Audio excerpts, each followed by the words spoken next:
If you hear someone calling your name late at night, especially when you pass by some places with strong young energy at night, I advise you not to look back because you may encounter something unclean. The weirdness of the incident is beyond your cognition. I suggest you tag one of your best friends to come and see it together. My name is Lee Buffing. This happened to me. It can be regarded as a personal experience. Some time ago, my best friend, Zhao Ling, and I went to a bar to play. Zhao Ling unexpectedly met Li Zhangping. We started dating, but later broke up due to an argument. Zhao Ling was pregnant at the time, and the relationship could not be salvaged. Her unmarried pregnancy led to constant judgment from the neighbors. The pressure was very great. She wanted to have her own child. I comforted her several times and persuaded her to come to me, keep me company. It was also a departure. I rented a house in this city. It was a small apartment in an old community. 2 girls had no problem living in it. I liked cleanliness. The house was neat. Zhao Ling was naturally very satisfied. The 2 good sisters always used to be inseparable and lived together. Zhao Ling was attractive and cheerful. She soon found a job as a receptionist at a hotel nearby. That's how we lived together.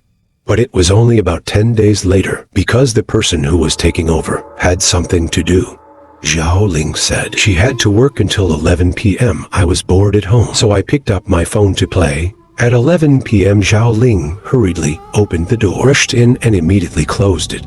The noise startled me. I turned around and looked at her and found that her whole body was shaking and she looked terrified. I asked her what happened and whether she met a hooligan. Zhao Ling trembled and told me what she had just seen. She said that she got off work at around 11 p.m. and came home because her work was not going well. She walked upstairs with her head down when she suddenly heard a faint voice behind her.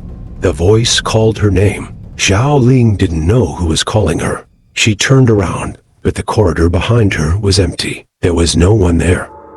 But the voice was getting closer and closer, as if it was circling around her. Zhao Ling was scared when a very clear voice came from above her head, making her look up. It scared her silly. She didn't know when a person who looked like her appeared. The woman in the red dress was floating above her head. She screamed in fear when she saw the hanged person. Luckily, she had already reached home. She opened the door in fear and rushed in. But how could someone hang himself at her door? I opened the door with a face full of doubts and rushed in. Looking outside, I saw nothing but an empty corridor. Zhao Ling frowned when she smelled it. Did she see it wrong no matter what? It was nothing after my consolation. Zhao Ling finally calmed and took a hot bath to relieve her stress. She was fine. I continued to play with my phone, but I didn't expect that I heard a scream. Just a moment later, most of the building could hear it. I hurried over and saw that Zhao Ling's emotions were a bit out of control. She kept screaming that there were ghosts and hang ghosts, but she was the only one in the room. So how could there be any ghosts? I didn't know what happened to Zhao Ling, so I could only comfort her by her side, saying, "Don't be afraid, don't be afraid. It's okay, I'm here. Look, where are the ghosts?"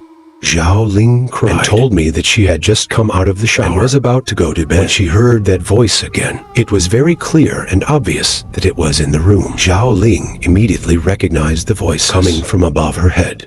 She raised her head and saw the woman in the red dress hanging above her head again. There was no one that night. I dared to let her sleep alone. I pulled her to my own room, but even so, something went wrong.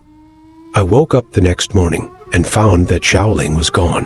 I thought she had gone to work early, but just as I thought of this, there was a sudden knock on the door. I opened the door and saw that it was the neighbor. Uncle said in a panic that someone had committed suicide at my door. I was surprised by his words.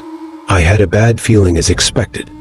A woman was hanging at my house's door. It was Zhao Ling. I felt a black screen in front of my eyes and almost fainted. No matter what, I couldn't figure out whether Zhao Ling committed suicide because of a broken heart, or if there was really a woman in a red dress calling her. Subscribe my channel.